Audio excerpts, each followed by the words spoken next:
Alright, hey everybody, welcome back to the channel. This is Rob at Smirking Gun Reviews, and we're back with more Patriot Season 2. We are doing Episode 2. It is called the Vantasner Danger Meridian. So, full spoilers if you have not seen the episode. Another really great episode, and it just gets better. It starts out a little slow, gets us some information, and ends really great. One thing I do want to talk about some more is the opening credits. So not only, like I said in the first episode review, that it's amazing that they use the Beastie Boys. I also want to talk about how they shoot it, because it's very much a one of the reasons why I said it was so perfect to use Sure Shot is how they filmed it. Because a lot of the Beastie Boys' videos were very much like homemade home movies, and they take that style and match it to the song. And I just thought that was a really clever way, that if they're going to use a Beastie Boys song, do it the way they would have done it. And that's one of the great cool things about it. They're like quick flashes of all the characters and that kind of close-up camera. A lot of stuff that they did in their videos in like the 80s and 90s. And so there's that. Then you also have the title card that says Patriot, but in this it's kind of got this like cool like movie style position of a guy with a bag at his head doing a karate kick. So that's pretty cool. So just to jump into the episode, and we haven't talked about Terry Quinn yet. I've just said that it's John's dad. Terry Quinn, who plays John's dad, he's so good in this. Terry Quinn, I love him so much. So they're driving, we find out first, sorry to backtrack here, but we find out first how the dog, the golden retriever, ended up in Luxembourg in the first place. And that's the guy who owned the dog came to confront John at his apartment, who, if you've watched the first season, and I hope you're watching this if you've seen the first season, couldn't get a chair in his apartment. Well, after all this time, they finally get a chair in the apartment, and this guy comes walking in, and he's a cop, and this guy has to completely bullshit himself, bullshit out of the with this cop to make him be able to get out of there, because he works for the frickin' intelligence agency, and he convinces this cop that he is the head lazy boy, the installer of chairs. Which is really pretty funny. And then John's wife Alice shows up, and this is where it's explained to her that John took his dog, and he's trying to understand why. And this guy's got some very strange anxiety problems, and he's a cop. I don't know how that works. If a cop needs a helper dog, I don't know how efficient a cop you can be. So she tracks the cop down. Now he's trying to get with his buddies to figure out who John Lakeman is. And they decide that if they can find John Lakeman, they can get out of the evidence room. So you got this guy who's got like crippling anxiety and needs a helper dog. A guy who's basically like a horse jockey sized man, and a really big kind of doughy guy. I'm nothing against the guy, it's just the only way I can think of to describe him. And they all have this little plan, I guess, to to try to figure things out for themselves. In the meantime, Alice had followed this guy and steals the dog for John, because when she finds out what the dog is good for and what it is used for, she realizes this is something that John can really use, and that's why he stole the dog in the first place, I think.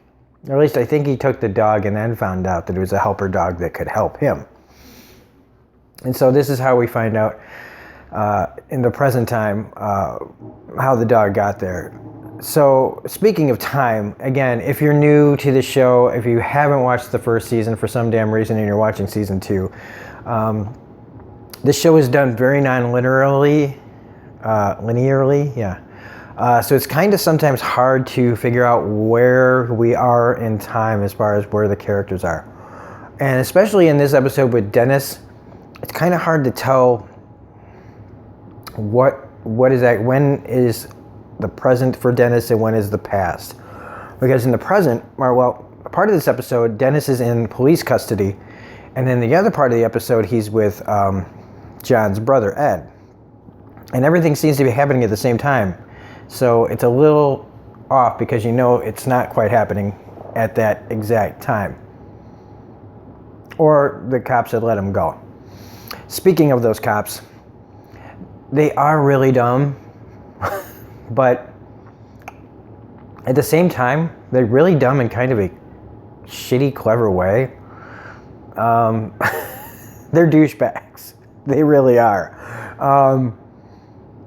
But they're like, I mean, I guess it's, I don't want to say smart. I shouldn't say smart, but they're very good at sounding devious in how they think about things.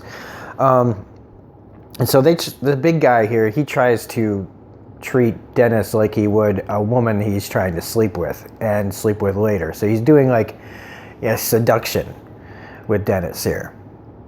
And so it's a very odd scene, but really funny because it's like this guy's trying to talk to him like he would a woman that he's trying to seduce. It's very strange, but trying to get information out of him. In the car, after they've gotten Alice back with the girl and the dog, this is where John's dad, Terry O'Quinn's character, and him have this kind of argument, this growing argument in the car. Where did this all start? His dad seems to think it's when he was in Amsterdam smoking pot, and it all started because of that when they needed him for the mission, he didn't have clean urine, which led to him to using Dennis's pee, which led to him having to stab Dennis, which had, and all these problems that keep piling on each other because of the one thing, and he's blaming it on weed.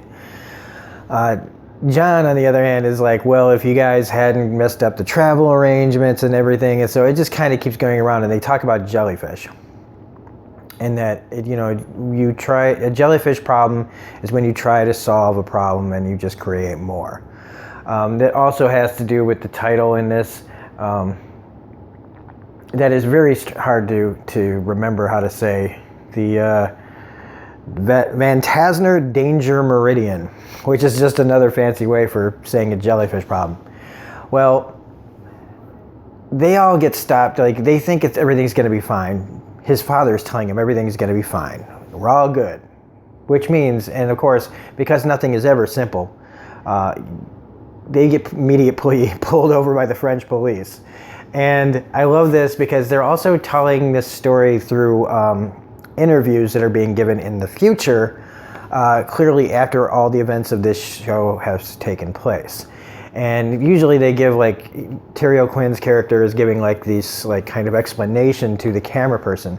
But when they get pulled over and they cut to him in the interview, it just kind of has this look in his face like, yeah, and then we got pulled over because I'm an idiot.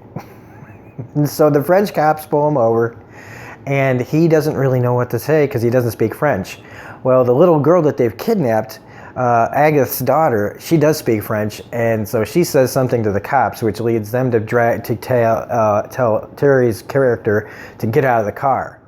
And this is like, oh fuck! Like they haven't even gotten to anywhere where they need to go, and they're already busted by the French police. And the cop even pulls out his gun, and he's like this. And apparently, what the little girl said had to do with Euro Disney. And this guy was basically just telling Terry O'Quinn's character that if you're not going to buy the Fast Pass for the Cordon Bleu Fast Pass for Euro Disney, you might as well blow your brains out. And it just turns into this, like, they pulled him over for a broken taillight, and it just turns into this, like, oh, the cops are friendly. They pulled out the gun, like, without any intent to use it. It's, without any real danger. These cops weren't, this is the difference, I guess, between European cops and American cops. I don't know what they're trying to say here. Maybe they're trying to make a statement about European police, but I just think it's a crazy set of circumstances that, makes you think, oh, we're screwed. And even Terry O'Quinn's character gets in the car and he's like, holy shit, can you believe that? So it's a really great beginning. And then, so Ed's been kidnapped, We're led to believe he's been kidnapped. And I said in the first episode that I figured it was the Brazilians. But really what it is that John puts it together right away that the person that's holding Ed is Dennis. So I guess the police let Dennis go, and Ed and Dennis fake a kidnapping, and they're doing it like Reservoir Dogs style. And then the glasses on the guy tips John off that it's Dennis, and they're just faking a ransom kidnapping so that they can get their hands on the money, so that they can get rid of the money, which will lead to John's father having to leave John alone and letting him, move on with his life. Which is very noble, but very, very stupid. Because once you realize they're like trying to make videos, and apparently they've done this before, and in the first season you see some of the videos they make. And so they're trying to make this like kidnapping look real, but they're so inept. And it's hilarious to watch them. And this is where you get the bag on the head and he's fighting, and they're doing these fake fights, and they got the guy, whenever he falls over, he spits out stuff that's supposed to look like blood or something. But it's just like water, like colored water, probably like Powerade or something like that, or vitamin water or something. And they're sitting in the hot tub like, yeah, man, this is cool. We got this all going. We're going to get that money. We're going to throw it in the water. We're all going to move on with our lives. It's all cool, man. And we also get some more insight into Dennis's character and his fear of twins, and how the fact that he has a set of twin daughters at home that he doesn't even really have anything to do with because they creep him out so much. That was mentioned in the first season a little bit. It's nice to get some more details on that, like that his wife and him want to have more kids that aren't twins so that he can actually bond with them. So it's just another weird thing. Another cool thing about this episode is Terry O'Quinn and John have that conversation where they've got to start to plan out the assassination of this guy from Iran. Sorry, excuse me. This Wallery guy. And so he's got to get a gun. Now, this is where we get some of the folk music that's sometimes, just kind of sparsely put in this show. And all the music is sung by the actor who plays John. I believe his name is Michael Dorman. And it's all his music is really great. And except this is the first time that it's like a full song, almost like a little video. And it's about how you get a gun in France. And how do you get a gun in France if you're doing what John does? And so they go into this really great little music video of how a guy from Senegal, he's as a store owner, keeps getting robbed, and you have to get robbed 13 times before you can get a permit for a gun, and your name's in this place, and they have it in this place so that people like John can't just walk in there, take your name, get your, and then go to your place and rob you for your gun.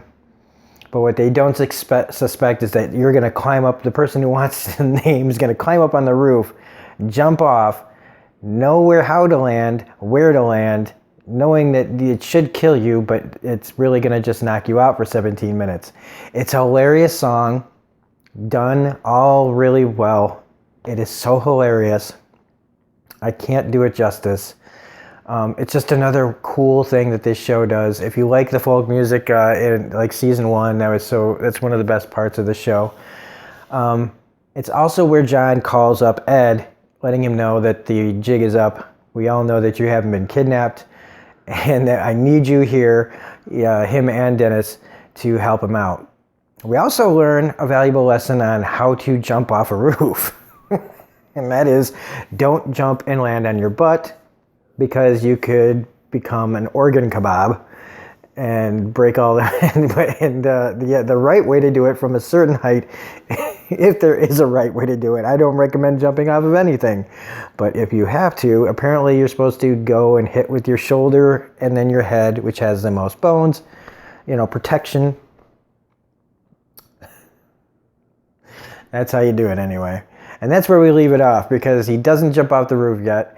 Oh, I cannot forget to talk about Leslie Claret, Kurtwood Smith's character, who, after he's out of the hospital. He's still got the scars from getting shot in the face, and the problem with him doing the morphine is that now he's back to doing coke. But you don't know that right away because he's in his substance abuse kind of Narcotics Anonymous group, where this guy's talking about his problems with coke, and Leslie's sitting there like this. And when they get to him to talk, you find out that, and at least he's honest about it, and it's really funny. Kurtwood Smith, again, him and Terry Quinn, I mean, everybody in this is good, but Kurtwood Smith and Terry O'Quinn are so good in this show. And Kurtwood as Leslie Claret, it gets to do so much fun stuff. And in this, he's sitting there pretending to listen while he's really doing coke while he's doing this. Yeah, that's a great story. So he's in his Narcotics Anonymous group, snorting cocaine off the crick in his finger, in his hand, which leads them to kick him out. And I love it because, on that 70s show, he's always making fun of, has all those, things to say about people that smoke the dope, do the drugs. And in this, he's that guy. And so he's like telling everybody, see you later, losers. I'm living my life. And if you can see Kurtwood Smith, they're saying it is so funny. It is just as funny as it sounds. So anyway, that's it for this episode. It's really great. Again, I really hope that people, I know at least one person that watched one of my other videos has gotten into this show, and I really hope that people start to find these reviews and start to look into this show. So anyway, if you liked this video, please hit the like button, comment, share, subscribe, all that jazz. Otherwise, this is Rob. This is Rob at Smirking Gun Reviews saying it's been a long day, and have a great day. And we'll see you in the next video. Bye.